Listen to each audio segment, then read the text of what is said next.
नमस्कार दोस्तों। तो कल हमने बात किया था भूगोल के फर्स्ट चैप्टर घटना चक्र का क्षेत्रफल के बारे में, और आज हम अक्षांशीय विस्तार की बात करेंगे। भारत का अक्षांशीय विस्तार और उससे रिलेटेड घटना चक्र का टोटल जो क्वेश्चन है, ज़्यादा क्वेश्चन नहीं है, 4 से 5 क्वेश्चन है, उसको हम सॉल्व करवाएंगे। और एक बार आप विश्लेषण कर देंगे तो देखिएगा सभी क्वेश्चन एकदम इजी वे में आप खुद सॉल्व कीजिएगा। चलिए शुरू करते हैं। दोस्तों, आपने चैनल को सब्सक्राइब नहीं किया तो सब्सक्राइब कर ले और ज़्यादा से ज़्यादा शेयर करें, ताकि बहुत सारे दोस्त, बहुत सारे मित्र जो हैं इससे लाभ उठा सके। ये घटना चक्र 2020 की सीरीज है। चलिए शुरू करते हैं। तो नोट्स में दिया है, इसको समझते हैं पहले। भूपृष्ठ पर विषुवत रेखा इक्वेटर से उत्तर या दक्षिण दिशा में स्थित किसी भी बिंदु की पृथ्वी से केंद्र से मापी गई कोणीय दूरी को अक्षांश कहते हैं। इसको पहले समझिए ये क्या कर रहा है। मान लीजिए ये हमारी पृथ्वी है, ठीक है। तो ये विषुवत जो रेखा होता है इक्वेटर, ये 0 डिग्री अक्षांश को कहते हैं, जो बीच से होता है, यही 0 डिग्री अक्षांश है। ये एक काल्पनिक रेखा, इसको मान लिया गया है, बीच की रेखा है 0 डिग्री अक्षांश। इसी के उत्तर यानी ऊपर या दक्षिण में जाने पर जो रेखा बनती है उसी को अक्षांश रेखा कहते हैं। और एक चीज़ याद रखिएगा, ये जो अक्षांश रेखा है 1-1 डिग्री पे बनाया जाता है, यानी 1 डिग्री, फिर 2 डिग्री, इसी तरह करके टोटल, चूँकि यहाँ पे 90 डिग्री होता है, ऊपर भी 90 डिग्री, तो 1 2 3 इसी तरह करके ऊपर भी 90 डिग्री तक जाता है रेखा और नीचे भी 90 डिग्री तक जाता है, ठीक है। तो इसको आप समझ गए। और इससे हमको क्या पता चलता है, तो किसी भी चीज़ की कोणीय दूरी, ये कोण बन गया इसी की, ये चूँकि 2D में फिगर है तो ये सभी एक ही जैसा होता है, यानी ये इससे कोणीय दूरी का माप याद रखिएगा, मालूम चलता है, ठीक है। एक चीज़ और बता दें आपको यहीं पे कि ये जो हमारा पृथ्वी है और ये इसकी इक्वेटर हो गई लाइन 0 डिग्री, जिसको अक्षांश कहते हैं। इसके उत्तर में 23.5 डिग्री को कहते हैं कर्क रेखा, नोट कर लीजिएगा, इंपॉर्टेंट है। और नीचे 23.5 डिग्री को कहते हैं, यानी दक्षिण के 23.5 डिग्री को कहते हैं मकर रेखा। और इसी में, इससे पहले बताए थे, इसी में जो इसके अंदर का जो क्षेत्र है, यही क्षेत्र बोला जाता है उष्णकटिबंधीय क्षेत्र, और इसके ऊपर का उपोषण कहते हैं। बीच वाले क्षेत्र को 23.5 डिग्री उत्तर से 23.5 डिग्री दक्षिण को उष्णकटिबंधीय क्षेत्र, नोट कर लीजिए, उष्णकटिबंधीय क्षेत्र। और इसके ऊपर जो ये वाला क्षेत्र पड़ता है इसको उपोषण कहते हैं, उपोषण क्षेत्र, ठीक है।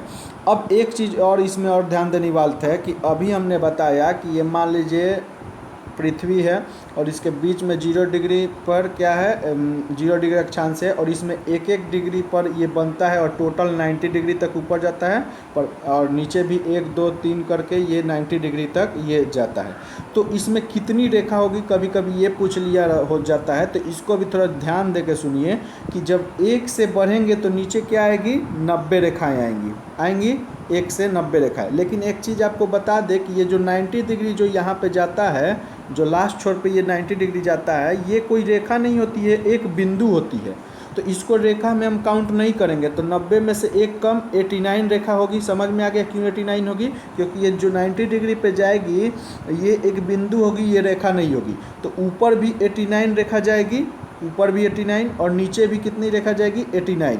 और एक ये हो गया 0 डिग्री अक्षांश। तो टोटल रेखा कितनी हो गई, 89 प्लस 89 और प्लस 1, टोटल कितनी हो गई, 9 9 18 19 के 9 हासिल 1, 8 8 16 1 17, यानी कह सकते हैं कि टोटल रेखा कितनी होती है, 179 यानी 179 टोटल अक्षांश रेखा होती है। क्लियर हो गया होगा?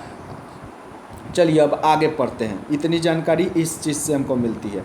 इससे क्या पता चलता है, कोणीय दूरी अक्षांश रेखाओं से पता चलती है। आगे देखिए, कह रहा है अक्षांश रेखा वह काल्पनिक रेखा भी बताएं जो पृथ्वी के चारों ओर पूरब से पश्चिम, वही चीज़ बोल रहा है, पूरब से पश्चिम। देखिए ये है ईस्ट और ये वेस्ट, पूरब, ये पूर्व और ये पश्चिम। इससे इस पूरब से पश्चिम ऐसे खींची जाती है सब, तो वही चीज़ बोल रहा है, ठीक है। पूर्व से पश्चिम विषुवत रेखा के समानांतर खींची जाती है। विषुवत रेखा जो 0 डिग्री ये अक्षांश को बोलते हैं, इसी के समानांतर ये सभी रेखा नीचे ऊपर खींची जाती है, यही बोल रहा है। अक्षांश को अंशों, मिनटों और सेकंडों में दर्शाया जाता है, ठीक है। इसको समझिए, अंशों, मिनटों, सेकंडों कैसे दर्शाया जाता है। जैसे 23 डिग्री अक्षांश है तो 23 डिग्री 30 मिनट इसको कहते हैं। मिनट को ऐसे लिखते हैं और सेकेंड को डबल कर देते हैं। ठीक है, आगे चलिए। पृथ्वी को दो भागों में कौन बांटती है, तो अभी बताए 0 डिग्री अक्षांश बांटती है। बीच वाली जो इक्वेटर लाइन है को भूमध्य, इसको इक्वेटर लाइन को क्या कहते हैं, भूमध्य रेखा भी कहते हैं। विषुवत रेखा यानी भूमध्य रेखा के उत्तर में उत्तरी गोलार्ध, ठीक है, और दक्षिण में दक्षिणी गोलार्ध स्थित है। जैसे मान लीजिए पृथ्वी है, ये पृथ्वी है, तो ये हो गया आपका विषुवत रेखा यानी भूमध्य रेखा, और इसके ऊपर को क्या कहते हैं, उत्तर में स्थित को उत्तरी गोलार्ध, और नीचे जो भी स्थित है इसके नीचे, चूँकि दक्षिण में स्थित है इसलिए इसको क्या कहते हैं, दक्षिणी गोलार्ध। समझ गए? ठीक है, आगे चलते दक्षिणी गोलार्ध करते हैं। कह रहा है कि भूमध्य रेखा के उत्तर स्थित अक्षांशों को उत्तरी अक्षांश जो अभी बताएं, और नीचे स्थित अक्षांशों को दक्षिणी अक्षांश कहते हैं। ठीक है, अब आते हैं, थोड़ा फिगर देख लीजिए, यहाँ पे स्पष्ट हो जाएगा। जैसे ये भूमध्य रेखा हो गया, बीच वाली रेखा, इसके ऊपर उत्तरी गोलार्ध, ये सब पॉइंट, और ये नीचे क्या हो गया, दक्षिणी गोलार्ध हो गया, ये सब पॉइंट। ठीक है, और ये जो रेखा जो है ये सब दक्षिणी अक्षांश रेखा, और ये जो ऊपर की रेखा है ये क्या कहलाएगी, उत्तरी अक्षांश रेखा जो दिया हुआ है। चलिए नेक्स्ट देखते हैं।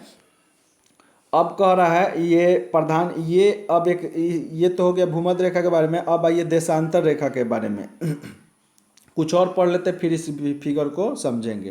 कह रहा है कि यदि अक्षांश रेखाएं को 1 डिग्री के अंतराल पर खींचा जाए तो उत्तरी अक्षांश में 89, वही चीज़ जो हम बताएं, और दक्षिणी में 89, विषुवत रेखा को कुल मिलाकर 179 रेखा होगी। और एक चीज़ और याद रखिएगा जो यहाँ पे दिया है, मान लीजिए ये अक्षांश रेखाएं हैं, तो इनके बीच की जो दूरी होती है, दो अक्षांशों के बीच की दूरी 111 किलोमीटर होती है, वही यहाँ पे दिया है 111 किलोमीटर। समांतर अक्षांश रेखा के मध्य बीच की दूरी 111 किलोमीटर होती है, याद रखिएगा, सभी पॉइंट इंपॉर्टेंट है। अब आइए, अब देशांतर रेखा के बारे में चलते हैं। कह रहा है भूपृष्ठ उत्तरी ध्रुव और दक्षिणी ध्रुव को मिलाने वाली काल्पनिक रेखा को पृथ्वी को दो बराबर भागों में बांटी है। इसे प्रधान यामोत्तर रेखाएं, ग्रीनविच मीन टाइम कहते हैं। यह रेखा लंदन के ग्रीनविच शहर से गुजरती है। प्रधान यामोत्तर रेखा 0 डिग्री देशांतर भी कहा जाता है। अब इसको समझिए क्या कह रहा है। अभी तो हम बताएं कि पृथ्वी को ये दो भागों में बांटती है, पूर्व से पश्चिम की रेखा जिसको अक्षांश रेखा, भूमध्य रेखा, 0 डिग्री अक्षांश को भूमध्य रेखा या इक्वेटर कहते हैं। लेकिन एक रेखा और भी काल्पनिक रेखा खींचा गई है जो ये उत्तरी ध्रुव और दक्षिणी ध्रुव को जोड़ती है। इसको क्या कहते हैं, इसको कहते हैं 0 डिग्री देशांतर रेखा। और ये कहाँ से होकर गुजरती है, ये लंदन से, Greenwich mean on time, London से होकर गुजरती है। ठीक है, और एक चीज़ और याद रखिए, ये रेखा जो होती है ऐसे होती है, ऐसे कटती है। ठीक है, और अक्षांश रेखा ऐसे कटती है नीचे ऐसे। तो याद रखिएगा जब भी हम उत्तरी ध्रुव या दक्षिणी ध्रुव से केंद्र की ओर जाएंगे तो ये जो देशांतर रेखा है इसके बीच की डिस्टेंस क्या होगा, ये देखिए बढ़ेगा, नीचे एकदम कम होगा, यहाँ पे देखिए एकदम कम, उससे थोड़ा ज़्यादा, उससे थोड़ा ज़्यादा, बीच में सबसे ज़्यादा होगा। तो याद रखिएगा ध्रुव से जब भी केंद्र की ओर जाते हैं तो भूमध्य रेखा क्या होता है कि दूरी बढ़ती है। ठीक है, अब चलिए, ये हो गया देशांतर रेखाएं। अब कह रहा है इसी को ग्रीनविच मीन ऑफ टाइम कहते हैं, कहा जाता है। ये लंदन के ग्रीनविच शहर से होकर गुजरती है, याद रखिएगा। प्रधान यामोत्तर को पूर्व में उत्तरी ध्रुव एवं दक्षिणी ध्रुव को मिलाने वाली काल्पनिक रेखाएं, वही चीज़ बोल रहे हैं, देशांतर, उत्तरी ध्रुव दक्षिणी ध्रुव को देशांतर रेखाएं कहते हैं। देशांतर रेखा समांतर नहीं होती, अभी फिगर में ही आपको बताए हैं कि मान लीजिए ये देशांतर रेखा है तो ऐसे होता है, सभी देशांतर रेखा ऐसे करता है, तो ये समांतर नहीं होती, जबकि अक्षांश रेखा आपस में क्या होती है, समांतर होती है। ठीक है, ध्रुवों में विषुवत रेखा की ओर,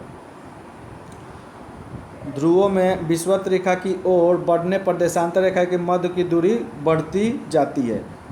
ध्रुवों से विषुवत रेखा की ओर जाने पर देशांतर रेखा की मध्य की दूरी क्या होती है, बढ़ती जाती है। ध्रुव क्या, ये पोल से अभी बताए हैं जो मध्य की ओर जाते हैं, विषुवत रेखा ये इसके ओर जाते हैं, तो इसके दूरी, मध्य की दूरी क्या होती है, बढ़ती जाती है, वही कर है। विषुवत रेखा पर देशांतर रेखाओं के बीच की दूरी अधिकतम, सबसे ज़्यादा जो ध्रुव पर वो डिस्टेंस होती है कितना होती है, 111.33 किलोमीटर होती है। इसको याद रखिएगा, नोट कर लीजिए। आगे कह रहा है भारत पूर्णतः कहाँ स्थित है, उत्तरी गोलार्ध में स्थित है और पूर्वी देशांतर में स्थित। अब इसको थोड़ा सा समझिए, जैसे अभी हमने बताया कि ये हो गया आपका पृथ्वी, ये पृथ्वी का ये हो गया अक्षांश रेखा है, 0 डिग्री अक्षांश यानी भूमध्य रेखा, और ये हो गया आपका देशांतर रेखा। तो हमारा जो भारत है वो यहाँ पे स्थित है, यहाँ पे ये ऐसे, ये हमारा भारत यहाँ पे स्थित है। तो हमारा जो भारत है उत्तरी अक्षांश, चूँकि ये भूमध्य रेखा के ऊपर उत्तरी अक्षांश कहा जाता है, तो उत्तरी अक्षांश और देशांतर के पूरब में स्थित है, इधर पूरब है इसलिए पूर्वी देशांतर बोला जाता है। इसी यही चीज़ यहाँ पे बोला जाता है। संपूर्ण भारत जो है उत्तरी अक्षांश और पूर्वी देशांतर में स्थित है। अब इसका लोकेशन कहाँ कितना है ये समझिए, पहले पढ़ लेते हैं फिर आपको समझाते हैं कि संपूर्ण अक्षांश। अब देखिए कह रहा है कि उत्तरी गोलार्ध में भारत स्थित है। संपूर्ण भारत का अक्षांश जो है 6 डिग्री 45 मिनट उत्तरी अक्षांश से 37.6 उत्तरी अक्षांश के मध्य स्थित है, और इसकी मुख्य भूमि 8 डिग्री 4 मिनट उत्तरी अक्षांश से 37 डिग्री 6 मिनट उत्तरी अक्षांश पर स्थित है। अब इसको पहले समझिए, अक्षांश जो है ये दो क्यों दिया है, मुख्य भूमि और ये क्या होता है। एक मुख्य भूमि 8 डिग्री 4 सेकंड दिया है और एक पूरा विस्तार 6 डिग्री 45। तो इसको थोड़ा समझते हैं। देखिए हमारे भारत जो है, ऐसे हमारा भारत है और भारत है, और यहाँ पे हमारा अंडोबार निकोबार द्वीप समूह है। तो जब भारत, जैसे मान लीजिए ये विषुवत रेखा और ये अक्षांश रेखा है, तो जब हम बात करते हैं तो ये अंडोबार निकोबार द्वीप समूह, ये भी तो भारत का ही हिस्सा है, और मुख्य भूमि यहाँ पे तमिलनाडु कन्याकुमारी मुख्य भूमि पड़ेगा, ठीक है। तो ये जो है तमिलनाडु कन्याकुमारी, इससे भी नीचे ये भाग अंडोबार निकोबार द्वीप समूह का पड़ता है, और यही जो है ये इसका मान जो होता है, ये जो ऊपर है इसी का मान होता है 6 डिग्री 45 मिनट पर ये पड़ता है। तो यही चीज़ दे रहा है 6 डिग्री 45 मिनट से लेके ये जो ऊपर का जम्मू कश्मीर का भाग है ये कितना पड़ता है 37 डिग्री 6 मिनट, ठीक है। 37 डिग्री 6 मिनट यानी 6:45 से लेकर 37:06 तक पूरे भारत का विस्तार है। लेकिन अगर मुख्य भूमि का पूछ दे, यानी यहाँ से पूछ दे कन्याकुमारी से, तो ये हो जाएगा 8 डिग्री 4 मिनट से लेके 37 डिग्री 6 मिनट तक। अब आप समझ गए होंगे। चलिए अब पूर्वी देशांतर के बारे में समझते हैं। तो यहीं पे आप समझ लीजिए कि ये हो गया 0 डिग्री अक्षांश और ये देशांतर रेखा, और हमारा भारत ऐसे यहाँ पे स्थित है, ठीक है। तो ये पूर्वी देशांतर में ये जो डिस्टेंस ये गुजरात का पड़ता है, ये जो पड़ता है यहाँ से डिस्टेंस जो होता है ये पड़ता है 68 डिग्री 7 मिनट, और ये जो अरुणाचल प्रदेश का क्षेत्र यहाँ पड़ता है ये होता है 97 डिग्री 25 मिनट पे पड़ता है। तो टोटल विस्तार जो पूर्वी देशांतर का विस्तार है 68-60 से लेकर और 97-25 तक ये पड़ता है। तो ये भी आपको क्लियर हो गया। यानी कह सकते हैं कि उत्तरी अक्षांश में 6:45 उत्तरी अक्षांश पूरा और 37.6 उत्तरी अक्षांश, लेकिन वही पूछ दे मुख्य भूमि का तो 8-4 से तमिलनाडु से 37.6 जो कश्मीर ऊपर तक पड़ता है। लेकिन पूर्वी देशांतर में अभी बताएं गुजरात में 68-60 पूर्वी देशांतर से 97-25 पूर्वी देशांतर के मध्य फैला हुआ है। क्लियर हो गया ये भी बात। अच्छा, ये उष्णकटिबंधीय क्षेत्र का विस्तार 23.5 डिग्री उत्तरी एवं दक्षिणी अक्षांश तक स्थित है। इसको पहले ही बता दिए हैं, एक बार फिर दोहरा देते हैं कि जो ये पृथ्वी है ये भूमध्य रेखा है, तो ये 23.5 डिग्री उत्तरी अक्षांश से लेके 23.5 डिग्री दक्षिणी अक्षांश, 23 डिग्री दक्षिण, इसी को क्या कहते हैं उष्णकटिबंधीय क्षेत्र। इसके ऊपर उपोषण है, यही चीज़ बोल रहा है, ठीक है। उपोषण और अन्य विस्तार में उष्ण और उपोषण दोनों कटिबंध में है कि निम्न अक्षांश 0 से अक्षांश 90 की ओर जाने पर दिन और रात की अवधि में अंतर होता है।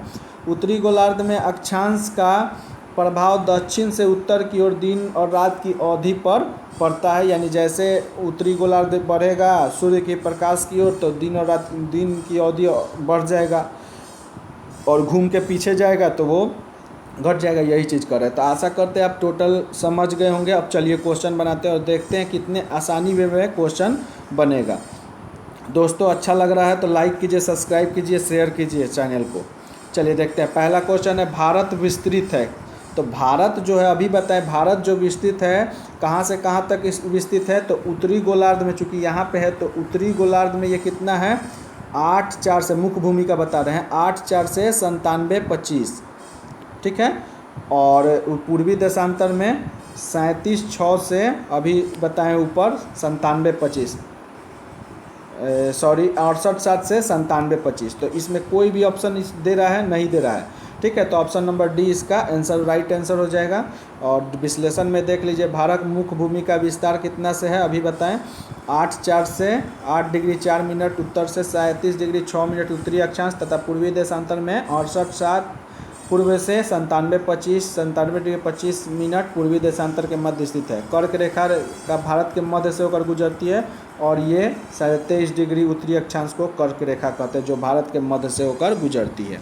चलिए नेक्स्ट देखते हैं, सिक्किम से गुजरने वाली अक्षांश निम्नलिखित में से किस एक से होकर गुजरती है। देखिए आईएएस का क्वेश्चन है, सिक्किम से गुजरने वाली अक्षांश निम्नलिखित में से किस एक देश से होकर गुजरती है। तो आपको बता दें, भारत का जब आप मैप बनाइएगा तो ऐसे और यहाँ पे ऐसे जाएगा और इधर गुजरात पड़ता है, तो यहाँ पे जो है ये सिक्किम पड़ता है, ये सिक्किम जो है यहाँ पे छोटा भाग में पड़ता है, ये सिक्किम है, ठीक है, सिक्किम है। तो इससे जाने वाली ये इस तरह जो अक्षांश जाएगी, इससे जाने वाली जो भी अक्षांश ऐसे जाएगी। और ये बता दें कि यहाँ पे क्या पड़ता है आपका, गुजरात और एक राजस्थान पड़ता है, ठीक है। तो गुजरात तो दिया नहीं है और राजस्थान दिया है, तो इसका आंसर हो जाएगा राजस्थान। ये राजस्थान का इलाका पड़ता है। और भी देख लेते हैं, पंजाब जो है ऊपर पड़ता है, यहाँ पड़ता है, हिमाचल प्रदेश इधर पड़ता है और जम्मू कश्मीर सबसे ऊपर पड़ता है। तो ये आंसर एक तो ही बनता है राजस्थान, और इसलिए हमारा राजस्थान हो जाएगा, क्योंकि सिक्किम से जो रेखा इस तरह अक्षांश जाएगी वो राजस्थान से होकर ही जाएगी, ठीक है। आगे चलते हैं, question number D, 3 number question है, जिस जिले में 70 डिग्री पूर्वी देशांतर रेखा गुजरता है वो है, किस जिले से 70 डिग्री पूर्वी देशांतर रेखा गुजरता है। तो इसके लिए थोड़ा आप मैप देख लीजिए, 70 डिग्री अक्षांश कहाँ से होकर गुजरता है। हम एक अंजाद मतलब आपको अनुमान बता देते हैं कि 70 डिग्री पूर्वी देशांतर कर रहा है। तो हम बताएं कि जो ये भाग है भारत का, ये भारत का जो भाग है ऐसे, तो यहाँ पे जो पड़ता है, ये जो पड़ता है ऐसे, ये पूर्वी देशांतर कितना पड़ता है, 68 डिग्री 7 मिनट, ठीक है, ये पड़ता है। तो 70 इसमें 2 जोड़िएगा तो लगभग 70 आ जाएगा। यानी कहने का सेंस हमारा ये है कि 68 के बहुत नज़दीक 70 है। यानी कहने का सेंस ये जो हमारा भाग 68 से गुजरता है, ये भाग कौन है, गुजरात है। तो जाहिर सी बात है गुजरात में ही 70 भी होगा, 2 ही ना ज़्यादा है, कोई तो ज़्यादा नहीं है। तो गुजरात में ही क्या होगा, 70 डिग्री भी होगा। 70 डिग्री पूर्वी देशांतर भी गुजरात से यहीं के भाग से होकर गुजरेगा। तो देख लीजिए कौन गुजरात का क्षेत्र है और वही आपका आंसर हो जाएगा। तो देखिए जोधपुर राजस्थान में पड़ता है, जैसलमेर ये देखिए गुजरात में पड़ता है, और यही इसका आंसर हो जाएगा। जैसलमेर गुजरात का एक ज़िला है, ठीक है। और नागौर आपको मालूम है महाराष्ट्र, वो तो बहुत नीचे पड़ जाएगा, ठीक है। तो इसका आंसर भी हो जाएगा। इसको और अच्छे से समझने के लिए एक बार मैप देख लीजिएगा, उसमें बारीकी से दिखाया रहता है, 0 degree 1 degree 2 degree 70 degree 35 degree सब दिखाया रहता है 0 से 90 तक, ठीक है। तो आपको अगर वीडियो अच्छा लगे तो लाइक कीजिए, सब्सक्राइब कीजिए और शेयर कीजिए। अगले वीडियो में हम भारत की कर्क रेखा और उससे कितने राज्य 8 राज्य गुजरते हैं उसके बारे में हम चर्चा करेंगे और बारीकी से उसके सभी प्रश्न को घटना चक्र से सॉल्व करेंगे। दोस्तों पॉलिटी का सेट चल रहा है और ये ज्योग्राफी का सेट भी घटना चक्र से हो ही रहा है।